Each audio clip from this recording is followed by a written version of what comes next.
안녕하십니까. 샌니어스 발표를 맡은 주영경입니다.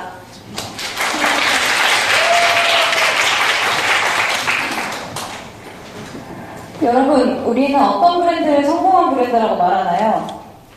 잠깐 인기 있다 사라지는 브랜드? 아시다시피 아닙니다. 우리는 30년, 50년, 그리고 100년 그 이상 사랑받는 브랜드를 성공한 브랜드라고 말합니다. 그렇다면 우리는 바바커피가 그러한 지속 가능한 가능성을 가지고 있는지, 100년 바바가 되기 위한 핵심 열쇠를 쥐고 있는지, 이에 대해 저희는 중점적으로 평가해 보았습니다. 먼저 저희 브랜드 아카데미 1주차 강의에서 웅진식품 임상욱 차장님께서 바바커피의 새로운 컨셉을 말씀해 주셨습니다. 그 컨셉은 바로 트루 테이스트 오브 그릭 커피, 진짜 맛을 강조하는 컨셉이었습니다. 그런데 여러분, 이 두 커피의 차이를 구별하실 수 있겠습니까? 그렇다면 이번엔 어떠십니까? 우리는 커피의 추출 과정을 보고 각 커피의 차이점과 그 특징을 보다 명확히 상상하고 인지할 수 있습니다. 우리가 평소에 RTD 커피를 구매하는 상황입니다. 우리는 눈으로 손품을 바라보는데 맛을 인식하기란 어려운 일입니다. 일반적으로 소비자들은 RTD 커피를 구매하면서 그 기준으로 순간적인 브랜드 인지도나 선호, 혹은 이전 맛에 대한 경험으로 선택하게 됩니다. 그럼 다시 컨셉으로 돌아와서 바바커피의 컨셉은 맛을 강조하고 있습니다. 그런데 소비자들이 RTD 커피를 구매하는 상황에서는 맛을 제대로 인지하기 어렵습니다. 또한 바바커피는 RTD 커피 시장의 후발주자로 소비자들에게 익숙함보다는 생소함이 더 큽니다. 따라서 바바커피의 맛에 대한 경험은 소비자들이 많이 갖고 있지 못한 상태입니다. 그런데 이러한 상황에서 소비자들에게 맛을 외치는 것은 마치 가장 처음 보여드린 사진에서 똑같은 두 잔의 커피에 둘 중에 한 잔이 내가 드리려 진짜 맛을 보여줄게 라고 외치는 것과 다를 바 없는 상황입니다.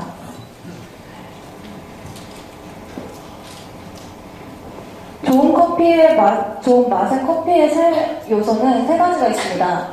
커피를 만드는 사람, 재료, 그리고 방법입니다. 바바커피는 100% 아라비카 원두를 사용하고 커피 감정사가 직접 원두를 고르는 등 맛을 위한 세 가지 요소는 충분히 갖추고 있습니다.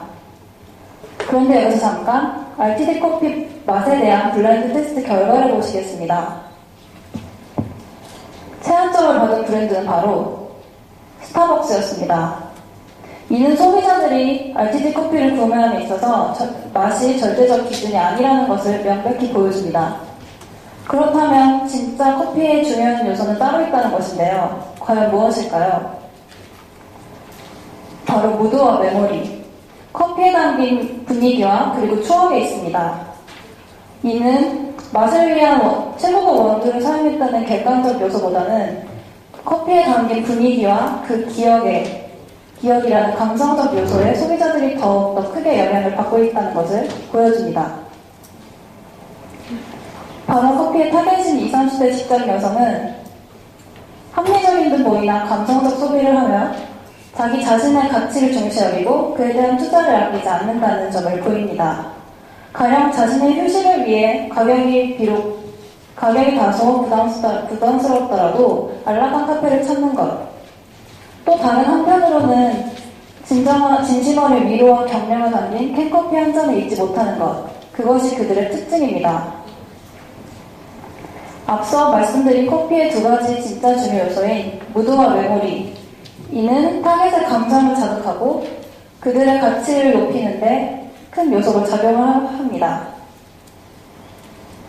지금까지 커피 시장의 트렌드가 최상급의 커피, 세련되고 도시적인 커피, 이것이 지금까지 트렌드였다면 바바커피는 앞으로 감성에 중점적으로 컨셉을 둬야 할 것입니다.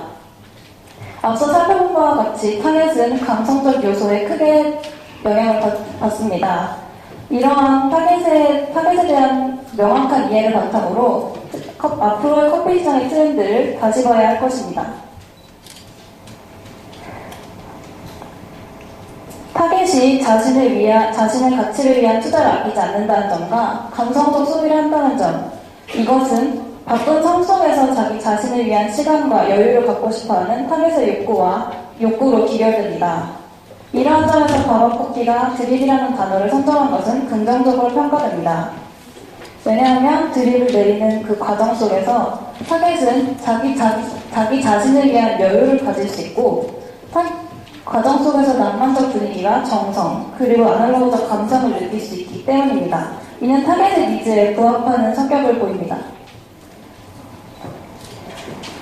바바커피는 이렇게 좋은 드립이라는 단어를 갖고도 타겟을 명확하게 이해하지 못한 채 맛을 외치고 있습니다. 그러나 앞서 살펴본 바와 같이 드립의 컨셉은 맛보다는 그 과정 속에 나오는 정서와 감성의 중심을 둬야 합니다. 또한 이러한 감성적 요소에 중점적으로 컨셉을 재구성하며 타겟의 감성을 새겨질 한 단어를 잡고 그 단어로 일관되게 소통을 진행해야 할 것입니다.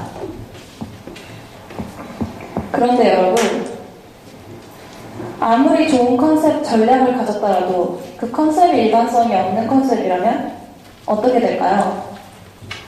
그런 브랜드는 소비자에게 명품 브랜드라기보다는 잠깐 인기 있고 사라지는 제품에 지나지 않을 것입니다. 일관성 없는 전략, 가치 없다고 말씀드립니다. 그렇다면 모두가 문제였다는 조인성 커피, 진짜 문제는 무엇이었을까요? 먼저 조인성 커피로 바바커피가 얻은 점에 대해서 살펴보면, 바바커피는 런칭한 지 3개월밖에 되지 않은 시점에서 조인성 커피로 입소문을 타고 많은 사람들에게 인지도를 형성하였습니다. 이 점은 긍정적이었다고 평가합니다. 한편 조인성 커피로 바바커피는 세련된 이미지와 모델로부터의 호감을 바바커피 제품으로 확장시켰다는 점에서 긍정적이었습니다. 또 커뮤니케이션에 있어서 댓글 달기, 광고 동영상 스크랩 이벤트, 대중 공연 연계 등 여러 방면에서 고객 접점을 확장시키려는 노력 또한 긍정적이었습니다. 그런데 여기서 커뮤니케이션 중심에 무엇이 있었습니까? 바로 진짜 문제는 그 커뮤니케이션 중심에 혼이 아니라 제품 판매가 있었다는 것이 문제였습니다. 중심에 혼이 없는 일관성 부족한 소통. 바바커피는 이러한 소통을 진행하고 이전의 컨셉이 실패했다고 단정하면서 새로운 컨셉을 수립하려 하는데, 과연 이러한 판단이 섣부른 판단이 아닌지 다시 돌아봐야 할 것입니다. 바바는 브랜드 생명주기에 있어서 런칭한 지 약 1년가량 되어 도입기에 있습니다. 이 시기의 브랜드는 인지도 형성을 위해 그 혼을 명확히 하고 이를 끊임없이 소통하려는 노력이 필요합니다. 그런데 바바커피, 이를 지속시키려는 노력하지 않고 있습니다. 그리고 새로운 컨셉을 제시합니다. 그런데 그 전에 컨셉을 실패했다고 단정하고 다시 컨셉을 바꾸는 것 자체가 소비자들에게 바바커피는 일관된 효율이 부족하다는 것을 보여주고, 웅진식품의 헬스케어 기업 2년간은 일관성이 부족한 컨셉은 브랜드가 단절됐다는 느낌을 주며, 즉 바바커피가 한결같음이 부족하다는 것을 보여주는 안타까운 상황입니다. 그렇다면 브랜드 가치에 있어서 장기적 관점에서 상품 판매에만 연연하는 브랜드, 그리고 장기적 관점에서 브랜드의 가치, 그 혼을 깊이 있게 소통하는 브랜드, 과연 어떤 브랜드가 100년간의 브랜드가 될까요? 당연히 후자일 것입니다. 우리는 바바커피를 사랑하는 소비자로서 바바커피가 1년간은 제품이 아니라 100년간은 브랜드가 되기 위하여 그 핵심 열쇠가 어떤 것인지를 제시하고자 했습니다.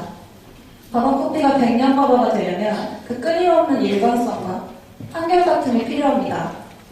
바바커피, 그 한결같음이란 열쇠를 쥐고 있습니까? 우리는 바바커피를 사랑하는 소비자로서 바마커피가 100년간의 브랜드, 대한민국 명품 커피 브랜드로 남길 바라는 마음으로 평가를 마치도록 하겠습니다.